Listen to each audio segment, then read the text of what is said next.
Spark the Electric Jester was a 2D platformer created by Lake Fepper, the same guy who created the famous fan game Sonic after the sequel. Spark was inspired primarily by the original 4 Sonic the Hedgehog games, and we're not going to be talking about it today because I didn't play it. What we are going to be discussing today is Spark the Electric Jester 2, which is a 3D platformer on Steam that's still inspired by Sonic, but I'll give you a second to guess which Sonic game exactly. It's a little tricky to figure out.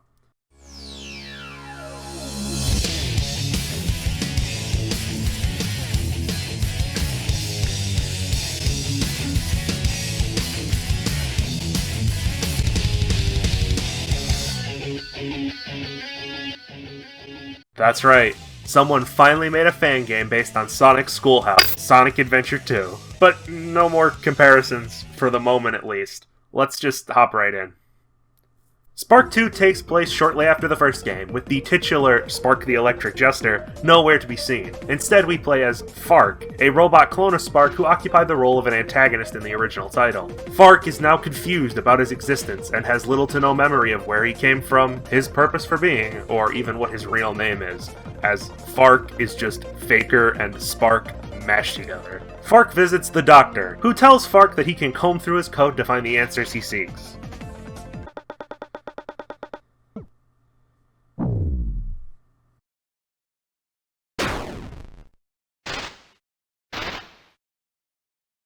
That black robot has some spot-on comedic timing. Still lost and wanting his answers, Fark takes off after the kidnapper to rescue the Doctor. We're then immediately launched into the tutorial, so now's as good a time as any to talk about what Fark is capable of. Our metallic jester friend is very light on his feet, quickly reaching a respectable running speed for a regular traversal from just tilting the stick. Your control over your movement, even in the air, is very precise, and this may be a hot take, it's better than some of the actual 3D Sonic games. If you've slowed down to a standstill for whatever reason, you can pull the right trigger to perform a dash, which will immediately reset you to the base running speed. Spamming this move is useless, however, as, like I said, it resets you to your base movement speed, meaning rapid presses stop you from gaining momentum. The dash can also be used in the air, and is probably one of the most helpful tools for complicated platformy bits, to just get that little bit of extra distance. If the regular dash isn't enough for you, Fark also has the Jester Charge. The Jester Charge can be done by holding down L and B, which will cause Fark to charge electricity around his body. Letting go after a moment will launch you off in whatever direction you're facing at max speed. This can also be used in the air, and skillful use of the Jester Charge to cross huge gaps and take shortcuts is absolutely required for this game's time trials. Speaking of the air, Fark can both jump and double jump, and neither of these put any real damper on his speed, making it easy to soar over stages if you come across a ramp or a slope. While you're jumping, there's this weird thing you can do where you zip towards something automatically. It's kind of like a sort of lock-on assault or a targeted blitz. Those names suck. Homing attack. You can also wall jump, which is pretty simplistic and self-explanatory, but combining it with the dash, the Jester Charge, and the double jump can create some pretty huge level skips. For the last mobility option, we have the down drop, which gave the impression of being useless, until I realized that by mashing the A button while holding L, you can rapidly descend, which is useful for speedy movement in vertical areas. Now, one of the things that makes Spark 2 stand out from its parent series is that Spark has an actual combat system. Unlike, say, the Werehog, though, it's just as fast-paced as the rest of the game, so you don't grind to a screeching halt every time you have to fight something. Fark can press X over and over for a basic combo, and press Y for a more AoE type attack. Attacking fills up this energy meter underneath Fark's health, and while it's full, you can hold Y or the right bumper to fire off a super attack. Where things get more interesting, though, is the parrying. Fark can hold up a shield for roughly like 2 or 3 seconds, which ignores most attacks and obstacles, making it useful not just for combat, but also for blocking lasers and other such stage hazards. However, if you just hold block all the time, stronger enemies are going to take forever to kill. To really deal damage in a timely manner, you have to parry your opponent's attacks by activating the shield right as Fark is about to be hit. This will give you a big chunk of energy, as well as increase Fark's damage multiplier, which goes up to ×3, as long as you keep parrying and don't get hit too much. Be aware, though, that there are some hazards and attacks which can't be guarded against at all, and trying to do so will result in your shield breaking and Fark taking damage anyway.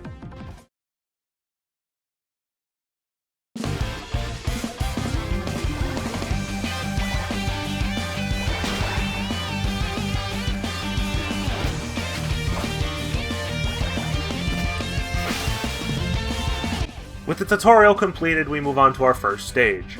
Right away, you notice that the level structure is built for speed, with long winding roads, speed boosters, springs, loops, ramps, and a fast-paced soundtrack, all interspersed with wide open spaces, offering you freedom to run and explore however you see fit. And explore you should, as this game has quite a few collectibles for you to go after, should you need a break from flying around the stage. Each level offers dozens of different routes and secret areas that either contain bits, this game's currency, or floppy disks that hold concept art. There is one other thing you can find by searching around though, and that's these large breakable pods which hold form changes for Fark. You're able to store 3 extra forms at a time, aside from Fark's default form, and each one comes with some hefty changes to his moveset. Hammer form gives Fark a big hammer. This is probably the only suit I never used. It changes Fark's melee attack to hammer swings, and doesn't appear to offer any advantage beyond that.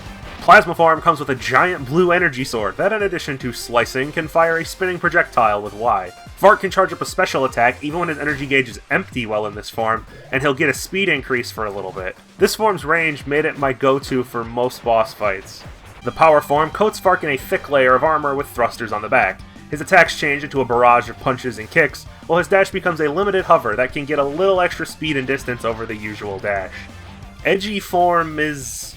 well... it's... I don't know, it feels like it's probably based on something, but for the life of me, I can't fucking figure it out.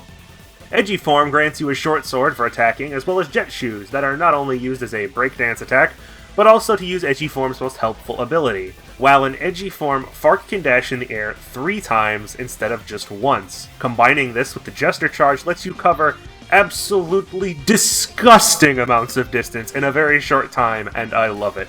The last form is an oddity.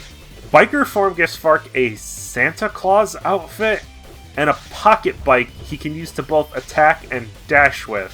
The problem is that this form has no visible use? I think I must be missing something with this form because the Santa thing is super strange, and the bike can only be ridden for a split second and doesn't appear to offer any improvement over regular dashing. Just weird. You can purchase whatever forms you want using bits from the shop on the map screen. You can also buy random pieces of concept art there, in case there's a few discs that you just can't seem to find. Fark carries on his merry way for a bit before he meets that black robot again, of all places. The robot's name is EJ, and he's a servant of Freom, the bad guy from the first Spark game who's still kicking around. EJ says he hid the doctor in Technoria City and sicks a mech on us before disappearing. Bosses are very simple in Spark 2. They all function pretty much the same. They flail around and telegraph attacks with a red flash, making your block window pretty clear. It isn't until near the end of the game when bosses start getting unblockable attacks, which means you'll at least have to pay attention to which attack is coming, and dodge if you have to. It's all about getting into a rhythm with your parries and attacks, and once you fall into that, the boss will be dead before you know it. Things progress like this for a while. Fark makes his way towards Technoria City, down the highway, across the mountains, and through the slums, battling Freom's minions as he goes. When you do arrive at where the doctor should be, it turns out he's dead. Oops. Let me level with you. While I was really enjoying the game, I just started skipping the cutscenes at this point. The story's kind of just there to hold the game together, and there isn't any voice acting, so awkward animations on cartoony, weird character models and walls of text does not make for super enjoyable time. All I know is that Fark goes off to find Freom and has to fight his guard buddies on the way there. The story isn't important. Let's look at some more cool platforming.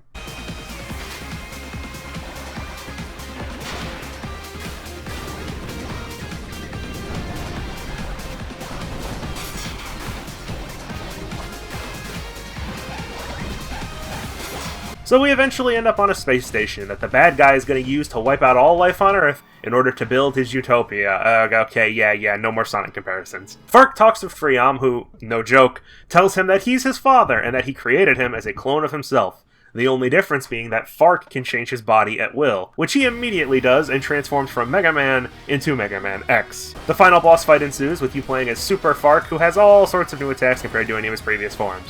You beat up your dad, and then blow up the space station, saving the world. The end. Kind of a disappointment we didn't get more time with that super form. But wait, what's this?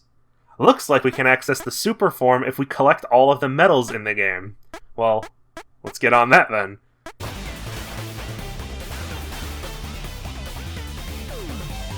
Yeah, this is gonna be tougher than I thought.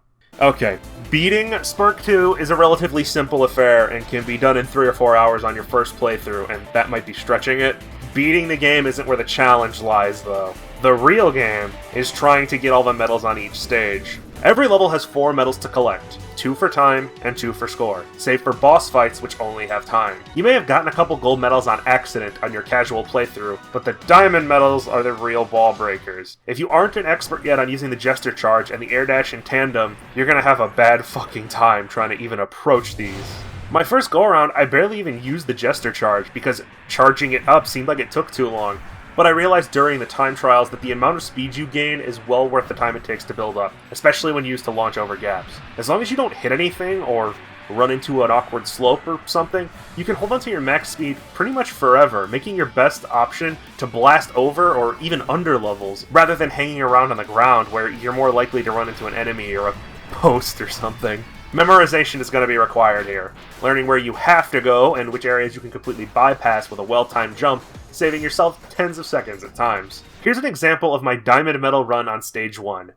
Imagine having to do this stuff consistently for a stage 3 or 4 times longer than this, and I think you'll get the idea of how tough this can be.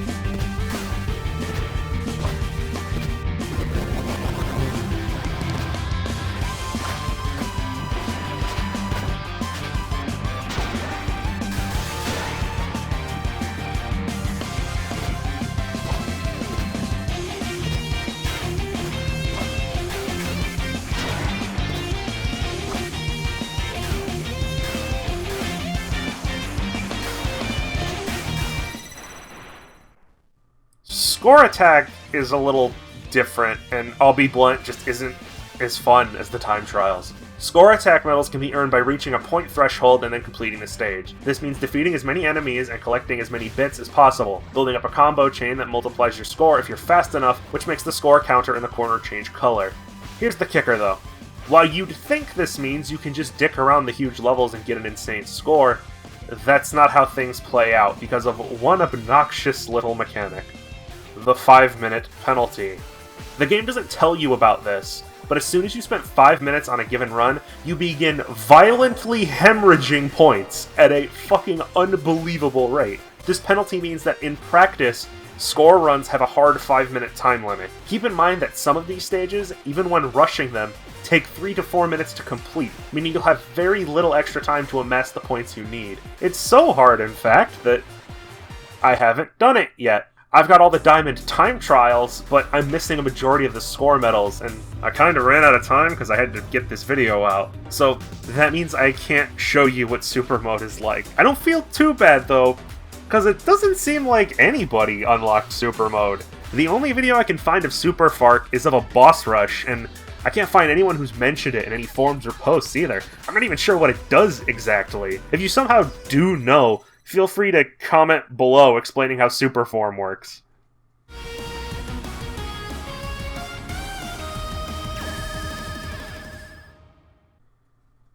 And that's pretty much all I gotta say about Spark the Electric Jester 2. A super fun Sonic Adventure fan project that stands on its own and is very well worth its meager asking price.